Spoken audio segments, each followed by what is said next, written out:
So today's presentation is on new mobility, but it's not just autonomous. I got my start in transit-oriented development 20 years ago as a civic association president fighting a Home Depot on top of my local subway system.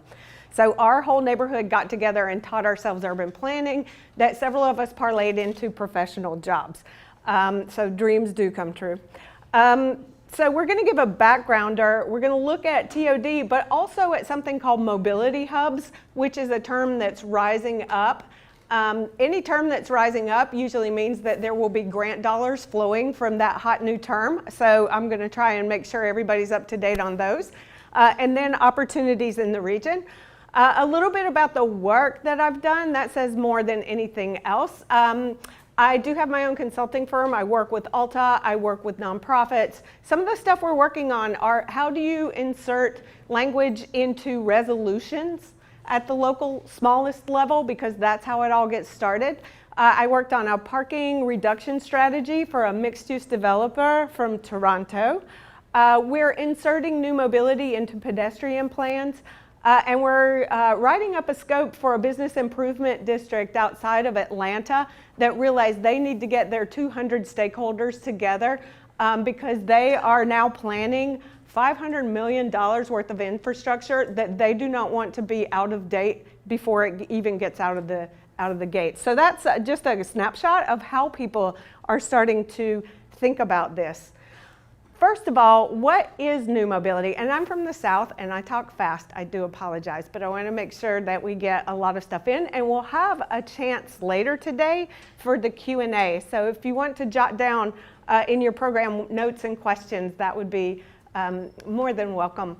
So, you know, in the good old days, we had cars, we had bikes, we had buses and trains, and really little variation in between. Technology is changing all that. Now, this slide is from someone in Toronto, and it's busy, but that's the point. This is where our jobs are right now. There's no such thing as bike share anymore. There are different flavors of bike share. There's docked, there's dockless, there are scooters, there are electric variations, there are amenity fleets, there are public, there's nonprofit, and each of those comes with its own planning nuance. So for anyone in here who does planning and design of infrastructure, site plans, districts, these are the types of things that you will need to pay attention to. And everyone will get a copy of this presentation and links so that you can go to the original source so it won't be so fuzzy, but you can also get the backstory. I also want to come out of the gates talking about how we plan. Some things will not change. And up at the top you see, what do we have? What do we want? How do we get there? That's planning. That won't change. The top half of the circles, that's how we do things now. That also has to continue so that we come up with fair, transparent, inclusive processes to make sure that we meet everyone's goals the best of our ability through proactive planning. The bottom half of the circles are these things coming out of left field, whether it's autonomous vehicles, shared use mobility, mobility as a service, even things like climate change. We are dealing with multiple lines of disruption. So how do we, as planners, our job has always been to squeeze uncertainty out of everything. But now we have to almost turn around completely and start thinking about how do we embrace and incorporate uncertainty. So that some of these planning processes now are, you have to start thinking and tracking trends. You need to start looking at, okay, well, what's possible? What's plausible, and what do we want around here? So that's how planning is changing. We also look at what's in our control. We have new tools to measure and apply metrics for performance-based planning, so that if you don't know where it's going, you can at least put some performance expectations. We want 40% of trips to be X, Y, and Z. So once you start applying technology, you can alter your policies along the way to actually meet those needs. Those goals can be equitable service, they can be climate, they can be congestion, they can be economic development. It's a bit of a new ball game, but it's one that we can all customize for our own region. So here's the idea bubbles. And so what I thought I'd do is just walk through a couple of topics and what the emerging trends are. First and foremost, to me, the most exciting innovation right now isn't autonomous cars, it's bicycles. How many people have bike share in their community? Very good. So in DC, or in Arlington, Virginia, where I live, just 2 days ago, we finally got the pedal assist or the electric bike share. A lot of people, including me, think that these will be game changers because of distance, because of ease, because of applicability. But here's something I want to note. The largest share of trips in this country, anywhere you go, are between 6 and 10 miles. 17% of all trips are between 6 and 10 miles. Electric bikes cover that distance easily with a lower impact, a lower imprint on the environment and on congestion. So that's one of the reasons why these pedal assist bikes are seen as killer tech. In the middle, there's more options to car ownership. So yes, there's Zipcar, but there's also these new business models emerging that I think have higher applicability in the suburbs and places without heavy transit. They're called Amenity Fleets. So there's companies called Envoy out of LA and Gotcha Technologies that actually will go onto a campus or in a mixed-use development or even for an apartment owner, and they will supply a fleet of vehicles that's like your own Zipcar for your own tenants. So think about what that may mean to getting rid of the second car. Most zoning codes now require 2 parking spaces per unit. Imagine if now everyone has 1 owned car, but an available fleet. You can cut parking almost in half. So think about that when we're talking about what technology means for suburban areas. Autonomous cars are here, but we don't know what the ownership model will be. And then a big sleeper issue is deliveries. How many people got something from Amazon or e-commerce over the last month delivered to your door? All right. How many people have cussed out a FedEx truck blocking? You don't have to raise your hand on that one. It is becoming clear that deliveries are a part of the mobility system that we have to pay careful attention to, if only because there's no longer a person with a shopping cart with 30 different items. There's somebody sitting at home ordering something at 6:30 a.m., maybe at 10:30 because somebody's birthday is tomorrow, 2 o'clock, 3 o'clock, 5 o'clock, constant deliveries. Second, in transit. So one of the things that we'll talk about in the Q&A is that technology is already improving the way we deliver transit, and that was included in the remarks this morning. So real-time information, routing on your smartphone, on-demand service. In the middle, and to me this is one of the most eye-opening aspects of where we're headed with this, because of 3D printing, we can now make bespoke sort of custom shells. So Toyota has this concept where they have shells that can be inner-configured throughout the day. So it might be an autonomous mobile coffee shop, almost like the ice cream man, circulating in neighborhoods, and a shoe store in the middle of the day, and a cocktail bar at night, maybe even sleeper pods, which are, by the way, already here. There's a business that operates between Los Angeles and San Francisco called Cabin. It is basically like a train sleeper car in a bus. $90. It replaces airplane trips. It replaces car trips, train trips. And think about what starts to happen when land uses migrate to vehicles and what that may mean for things like commercial property taxable real estate, what it might mean for congestion, what it means for how we collect different sorts of fees. And I think this is something the planning community has to really look for and get ahead of. And then finally, and most exciting, we are already seeing autonomous shuttles and autonomous buses come into pilot programs, and these are testing programs. Switzerland just launched the first public autonomous vehicle on serving public routes. One thing to keep in mind as a region that looks for federal grants for transit, FTA is going to begin to sponsor 5 or so pilots for autonomous bus rapid transit and autonomous shuttles. And to me, the regions that start to lay set that table for these grants are the ones that are going to be winners. And we can talk about that later today too. What does it look like to get ready to get some of these grants? And what does it look like? Do you even want one? Do you want to follow someone else? Do you think your neighbor wants one so you can see what's going on? But these are going to be economic development elements in the future if you can crack the new mobility, remove congestion, and figure out the TOD that works with these autonomous new gadgets. With deliveries, we talked a little bit about this. There's air and ground drones. So delivery bots, they're like coolers on wheels. They're being tested in San Francisco and DC. We are not testing air drones in DC because we have no fly rules, but other places are going to have swarms overhead. So what does that mean from a development perspective? We need to think about, we humans are programmed to swat at things that are buzzing over our head. So what does it mean for experience? We've got bicycles as part of the delivery fleet.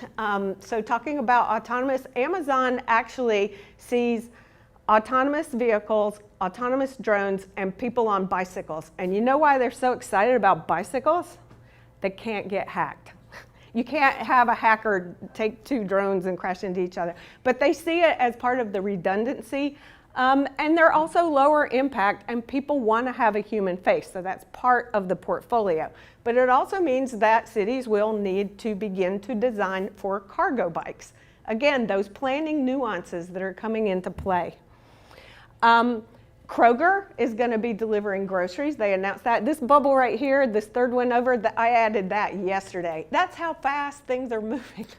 And then Virgin Atlantic over in London wants to build a hyperloop underneath the city, but for packages. So think about going to the bank when you're the pneumatic tube where you force, imagine that network underground. And that gets all of that package delivery congestion off of the streets. Because that's a big problem in London, and also it doesn't interfere with the historic nature of the neighborhoods they want. So again, we're talking about historic neighborhoods here in the region, and maybe not in the next 10 years, but imagine having these sorts of systems that will allow for that quality of place, but get that conflict off the streets. For rights of way, I was talking to someone this morning, and it's like, curb management, that's a hot new thing. And again, that theme of everyone jostling for curb access. Also, Uber and Lyft have been found in some cities to actually make congestion worse. So now a lot of cities are eyeballing how do we bring transportation demand management to our curbsides. There's increased competition for space. Let's think about placemaking and TOD. So much of the placemaking value is making the public realm inviting, having a lot of things in the public realm. But what happens when you've got all these people competing for their own little space on the sidewalk? Cafes, signage, utilities, smart city utilities, delivery bots, stormwater management, the list goes on. So we're going to have to start looking at demand management for sidewalks. And then finally, with networked districts, thinking about the future of energy and water and everything that flows. What does it look like to have TOD, where so much of what's going on is the next generation of very climate-friendly heating, air conditioning, water control, water collection, that sort of thing. So a lot of what we have to plan for is more underground sorts of things. And then parking. Parking is the 800-pound gorilla in the room, no matter what kind of development you're talking about. And so a lot of the advising I've been doing is looking at how to use technology and good design to reduce that footprint of parking, or at least the impact. Summit, New Jersey had a commuter rail line that was running out of parking space. They were going to spend $10 million on a garage. They decided instead to partner with Lyft and Uber to have on-demand subsidized rides, almost the same price as parking, to alleviate the need for that garage. Part of that is that bond rating agencies are now beginning to question and maybe even downgrade parking structure bonds, just because they don't think with autonomous and shared use, the bondholder will be able to repay over the 30-year life of the bond. That's already happening. Los Angeles and Chandler, Arizona are already putting in new designs into their zoning codes to think about shared use and autonomous. And then Pittsburgh has put all of their different parking assets into one place, because parking is starting to occur in districts, not by building. So you want people who are coming to be able to visibly see where a parking space is that meets their need. Is it public? Is it private? Is it priced? Is it accessible? Is it near where I want to go? Just all these different things, but again, collected into one app. And then building and site design, there's a lot going on with smart cities and just building material, what happens on the inside, what e-commerce is doing, what living preferences are doing, and then 3D printing. What happens when we can start to build units or even buildings right on site using a big 3D printer? That's already happening. And then putting it all together, the big lesson out of today is whether there's a driver or not, land use, infrastructure, and transportation are still interlinked. It still matters. We're not sure whether we're going to get sprawl or compact, but that is our job in this room, to set those policies as to what we want and what the impacts and costs are. This gentleman down here, his name is Jarrett Walker. How many people have heard of Jarrett Walker? Oh, awesome. He's going to be so happy. Jarrett is from Portland, and he redesigns bus routes. For a long time, those were untouchable because it just seemed like taking a bus route away from a couple of customers just was not good. It didn't make good sense. I think that now that we're seeing the need for more transit, he comes in and tries to figure out the routes to meet the needs, but also because we can use shared use and autonomous really to help feed some of those people to the high capacity bus routes that are going to be so important because we have limited rights of way. High capacity transit is going to be as important, if not more important, than we have today, but these new technologies mean that places like never before will have access to high capacity transit. You don't have to be Philadelphia to have really high frequency networks. Amazoning, we talked about that. And then the bottom line is actually the bottom line. Our revenue streams are going to start changing. So how do we start replacing the gas tax, which really doesn't work anymore for transportation and will not work with electric vehicles at all? Revenues and fees that you collect from car ownership, if car ownership actually does go down. Lots of questions there. And at the end of the day, when we talk about new mobility, it's often couched in heaven or hell scenarios. It could either be really, really good or really, really bad. It just depends on not only your policies, but policy combinations that we're going to have to start putting together. Parking is going to have to be keyed towards whether or not autonomous cars are owned or shared. It's going to be keyed to how we price road use and things like that. So exciting times if you're a planner. So this is just sort of the picture of a lot of what we see when the tech companies come to town is really cute when there's one or two. They don't really forge the territory of what happens if there's dozens of companies with thousands of these little devices all around us. And so, again, how do we manage this? So the good news is we can successfully change.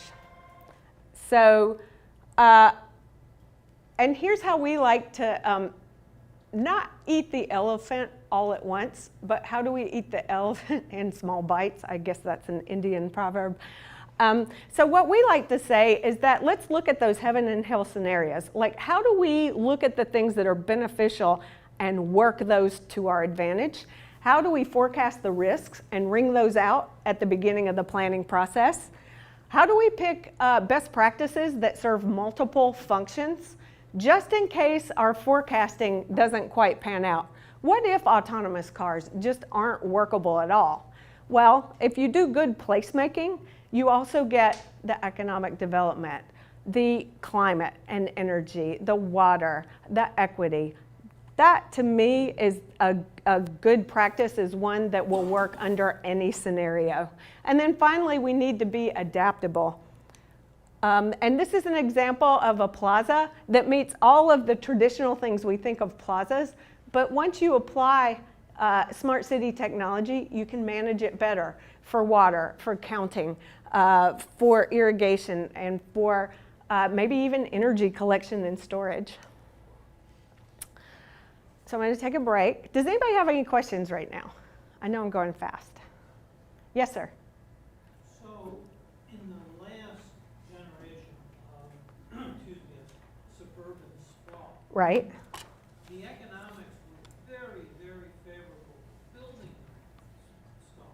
Right. And installing it, not to maintain it over time. Exactly. What's going to change here if there are economic incentives to do things which have long-range negative consequences? Well, and thank you for that question. I'll repeat it. So the incentives are to build sprawl, but not to maintain it, to kick that off to other folks who may be. And part of that may be with the changing business models. The people who have to take care of those long-term investments, whether it's a city or a public-private partnership, will actually have a say earlier in that piece.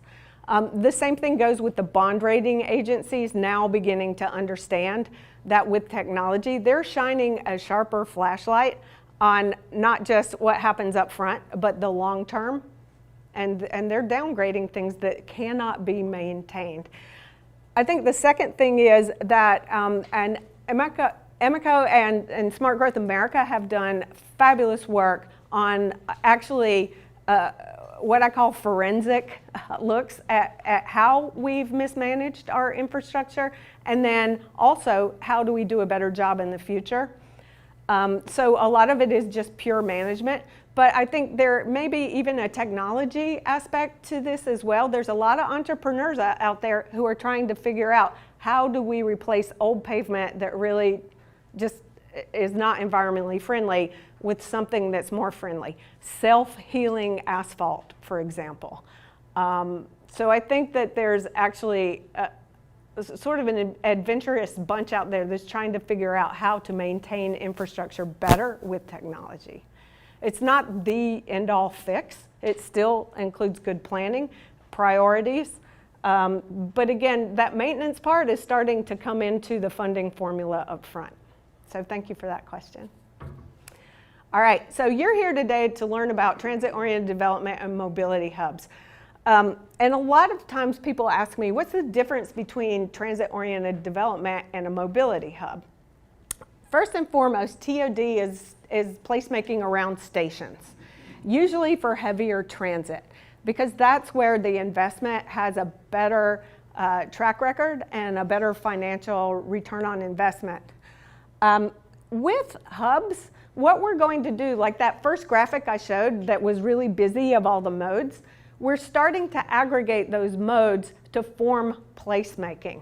And that's really exciting because you don't have to be on a heavy transit line anymore. And that's the second time I've said this in the presentation, so that means I must think it's important. And I hope you do too, because a place like Chester County, this means that you're going to start to get some of those benefits that were in the past really localized in areas of heavy transit. They can also work together. So if you are here and you live around one of those stations, a mobility hub begins to look at how you squeeze all these new uses into that station design. It's going to get difficult because you want to actually build seamless transfers into all of your stops and stations. And by seamless, that means you're not tripping over somebody or tripping over a dockless scooter. It means you're going to have to actually design in how people can get from one mode to another easily, seamlessly, and without having to stop to think things through. You just get off the bus and you know exactly how to go to the next shuttle, to the bike share, to the train. So mobility hubs in the future. Again, we talked about districts and the importance of districts. So water, energy, air. I like to think of districts as the shared use economy for places.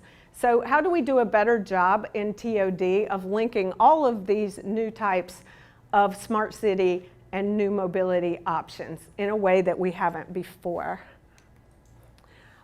Here's busy illustration number 2, and this is from San Diego, and it's just another illustration of how do we put together all of these different pieces in a way that makes sense for the traveler. How does it make sense for the city? How does it make sense for the operator? How does it make sense for the local businessman? And again, this is going to be our challenge to make sure that we draw things together. So what does it look like in a better looking image? And this is actually a mixed use development in San Mateo, California, where they have 2 types of mobility hubs. The first one here with the red dot, they have placed their mobility hub in the center to serve their buildings. That has pros and cons. So it has advantages because all of a sudden you're serving all these people here instead of going out to the street. But if you're the transit provider, it means you have to come off of the corridor to come into the mobility hub. So that's just an illustration of some of the challenges we may have. On the other side, with smart technology, the bus can route inside and have all of the green lights, and actually that variation from the path may take only a couple of seconds. It could be much smoother than we see today. The other mobility hub here, if you go to CVS now, if you go to 7-Eleven, inside the door they have grab and go, right? So you can get a sandwich, you can get a salad, that sort of thing. It's a new way of just getting something quickly. Now imagine that for bicycles and cars and mobility, where you come down into the lobby of the building and there are scooters, there are bikes, there are cars. You come down, you grab it, you go. So it's not just a planning facet, it's an architecture facet as well. And a lot of people think that autonomous cars are going to make lobbies the new hot piece of your architecture, more than they are now. And it's because people are going to be entering on the lobby rather than in the basement where they park their car and get out and come up. So architecture and planning for this mobility that is on demand and on the go. I'm going to save the streets piece for the second keynote, but I did want to also illustrate how technology is going to affect complete streets, which is super hot right now, just so that we can start to balance the different modes on a limited right-of-way. Smart pavement, smart city technology, mode priorities are still a big thing, and then coordinated infrastructure, so that the bus stop is coordinated with the smart city technology, is coordinated with multiple travelers. Curbs and sidewalks. First and foremost, we talked about that growing demand, so sidewalk demand management has got to become a thing. Pickup and drop-off zones for Uber, for Lyft, for e-commerce are a thing. And then how do we plan digital infrastructure? So if you're a private sector developer here, or if you're a public works engineer, heads up, there's going to be a lot more stuff in the public right-of-way, and there's also companies that are trying to figure out how to do that better, more efficiently. So for example, instead of having multiple lines underneath the sidewalk, there's a company that's building it all into handicap accessible ramps so that you pop it up, and if something's broken, you fix it right there and it pops right back down. Again, this is what a lot of these technology companies are starting to think of, and we just better gut check it so it makes sense for taxpayers and ratepayers, and so that maintenance piece is thought of at the very beginning. Parking in the future, this is a little bit futuristic. It's from Arrow Street. This was for a competition where you start to look at the different floors of a building a little bit differently. The takeaway from this image is that rooftops are going to be a very important part of our mobility system, especially for drones. Less sexy is a project I worked on where actually we were held to today's oversupply of parking for a community center. So what we did is we split the site plan into phases. We redid some parts. We got a little bit of a reduction because we put the pickup and drop off here in the very Lyft pink pickup and drop off zone, bike amenities, and a new bus stop. This right here is basically a land bank so that as parking needs go down, as we think they will, that will hold the phase 2 of the development. So again, it's adaptable, it's in phases, it considers technology and the users. Here's what I talked about, and I did know that there would be several private sector developers here, so I wanted to make sure that I took my .gov hat off just for a second and started looking at the buildings and building designs and what your role is going to be in new mobility. It's no longer just parking. It's no longer just maybe a zip car outside on the street a block away. There are all sorts of different things that are amenities now for baby boomers, for millennials, even for people with kids.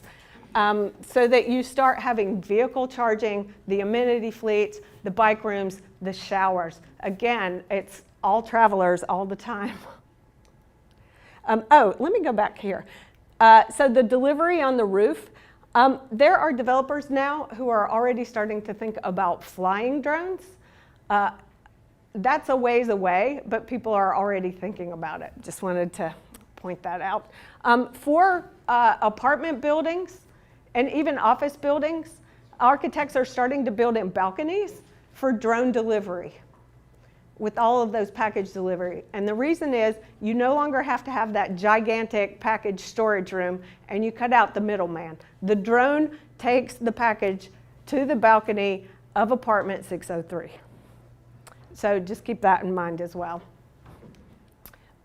Buildings of the future, the grocery store. Light bulbs went off when Amazon bought Whole Foods. It was a real estate play. And so now you've got, my Whole Foods has a bar and music nights. They're going to install electric vehicle charging. And again, micro warehousing. If you think about it, Amazon wants to get you your package no matter what you order within an hour. That means more warehouses. So in LA right now, the hottest real estate commodity, even though housing is horrible out there, is urban warehousing. And it's because Amazon wants all these different places. So if you are ordering varnish from Denmark, or your favorite hairbrush, or what else is bizarre that people order? That new night cream that only Amazon sells, they can get it to you within an hour. And that is going to require just a whole new land use category that's ubiquitous in micro warehousing. Now, of course, some of that could go into parking if parking actually demand goes down. But if you're a planner, this should be on your radar. If you're a developer, this needs to be on your radar. So for Chester County, how am I doing on time? I feel like I'm running over. So seamless connections. From Columbus, Ohio, this was their application that they won for a smart city competition, and they're looking at commuter rail and what it looks like with smart cities. And this ought to look very familiar. So you can start to build up your commuter lines in the beginning with all of these accommodations for all of these new modes that are still evolving and still growing. In the background, you've got a little bit of higher density housing. You may be able to actually build that on site next to your electric charging. You can still have cows in the background, that's okay. In fact, that's probably adds to the placemaking element of what it is. We also for Chester County, first last miles to transit. First last mile is just basically how do you get the population of people who have the easiest access to make it even easier. Like those electric bikes, imagine people 5 miles away may be able to actually ditch the car. And that's in fact what happened in Portland when Kaiser actually did an experiment by giving out 70 electric bikes to three different locations. And they found that those people did swap out their cars. All those dots are people who swapped out a car for an electric bike ride. So just wanted to plant that seed. It's those of us who love electric bikes aren't crazy. For shared use, Marin County has an on-demand transit, so it's almost like Uber or Lyft to take people to the different train stations. Again, there's a lot of fear about autonomous cars actually depleting use of transit or replacing transit, making it sort of wither on the vine. A lot of what policymakers want to do is to actually turn that around so that all of our policies, all of our incentives, all of our pricing is built towards delivering people to transit and figuring out that transit balance. And then finally, I'm going to close it off with a planning story of how all of this unfolds. A lot of planners say, I know where I am today. I know this stuff is coming in 30 years. I have no clue what to wake up and start working on tomorrow. So a lot of what I try and do is figure out what to do the day after tomorrow. What do you do when you open up your computer? Looking at shuttles and how you can evolve. Right now, there's a lot of work on private on-demand microtransit like Marin County. That can be a first step towards autonomous, but again, it's trying to get more people on more shared use and use technology to make it seamless so that what may seem cumbersome with a van pool right now is the go-to way to get to work in a couple of months or years. Then what you can do is you can start to look at some of this autonomous shuttle technology at where it's working. It's in Las Vegas right now. It's on the University of Michigan campus. We can learn from them and figure out what routes in Chester County make sense. Those in the beginning will likely have an operator on board. They will likely be limited routes. They will be very conservative when it comes to delivering service. But we can learn and grow to the point where maybe some of that first last miles will be on-demand driverless shuttles, bringing people to the rail, to your autonomous bus rapid transit, and to TMAC's portfolio of different transit options. And then when you wake up tomorrow, so this was passed in June. Anyone who's a planner knows that the minute that you release a plan, you start working on the update. And so what do you have to start thinking of in Phoenixville for your multimodal transportation? What does that next update look like? So I'm just going to leave it right there. Thank you for tolerating such a fire hose of stuff. Again, you will get all of this, and I look forward to sitting in sessions today because as someone who helps with scenario planning, who's trying to build services that work for you, I need to hear what y'all need. So I look forward to that. I'm going to be asking lots of questions, so thank you.